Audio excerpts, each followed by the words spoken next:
I just completed More Happy Than Not by Adam Silvera. I just realized, oddly enough, I'm kind of matching the cover, but also kind of matching Watchmen at the same time, but that's besides the point. It is a coming of age novel about a 16-year-old, 15, 16-year-old Latinx boy, more specifically of Puerto Rican heritage, who grew up in the Bronx, and him coming to terms with being gay and like dealing with that and dealing with the emotions and feelings of that. And it had what I would call the equivalent to magical realism, but with sci-fi. It's this small science fiction part that I don't really think exists in our world at the moment. I enjoyed Aaron's character. I love reading from his voice. I kind of understood his desires and what he wanted, and understood why he wanted to do this Letheo procedure because of the neighborhood that he came from, the climate. I felt bad for Aaron, but at the same time, I was kind of like, I don't feel the way that Aaron feels. I would want to do what he does.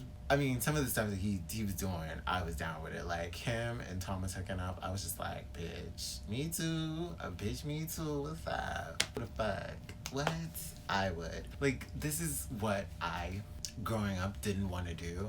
Like, I wouldn't want to date a girl because I'm just trying to pretend to be something that I already know I'm not. It was interesting to see a character that was into like a lot of nerdy stuff, but he was also like cool with his boys from the block. And in a way they kind of respected that, oh, you're into this other stuff, like comic books and magic and stuff like that. And they were like, it's cool or whatever, but you still our boy. You know, you grew up with us. Which is interestingly enough, they're cool with that, but they're not cool with like him being gay. And it was just I also kind of get a sense that Adam Silvera is kind of a comic book, superhero, science fiction, fantasy nerd, and a lot of that shined through in the book, and I feel like that also kind of shined through in the plot. And I'm so glad that the romance, it didn't necessarily have to end in this neat bow of like, he gets what he wants when it comes to romance. It's just like, just keep it real. Like, we're all not gonna fall in love the way we want to, and that's it. And besides, you're young, you're 16, 17, whatever, so it's like, you're not gonna find love the way that you expect to. It was like a really nice ending. Well, it wasn't like a really nice ending, but it was a realistic and honest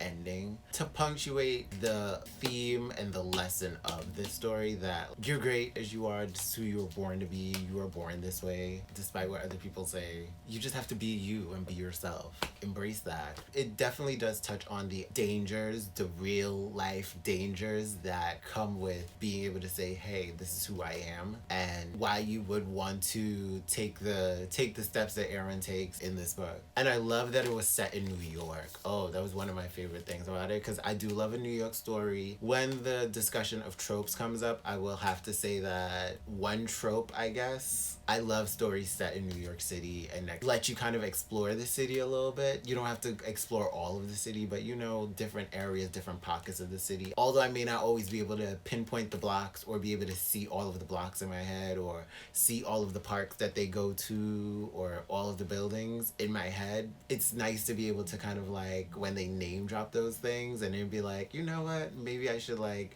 write this down as a place to go check out, because New York is just so magical and fun and amazing, because that in itself is like a big character in the story. Him being on the train, walking through his neighborhood sounds so familiar, because I'm like, yo, I've been through neighborhoods similar to where he's been, and it's just so real, it's so authentic.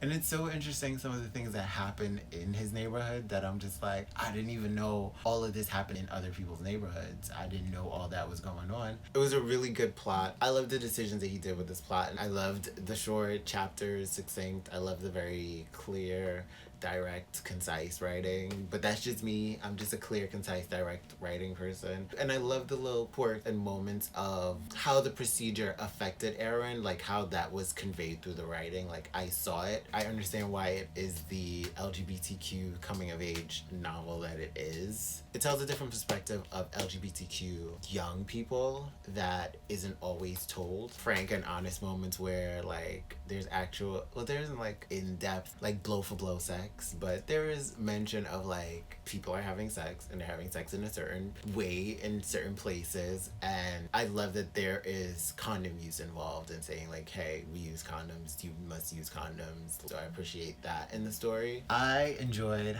More Happy Than Not.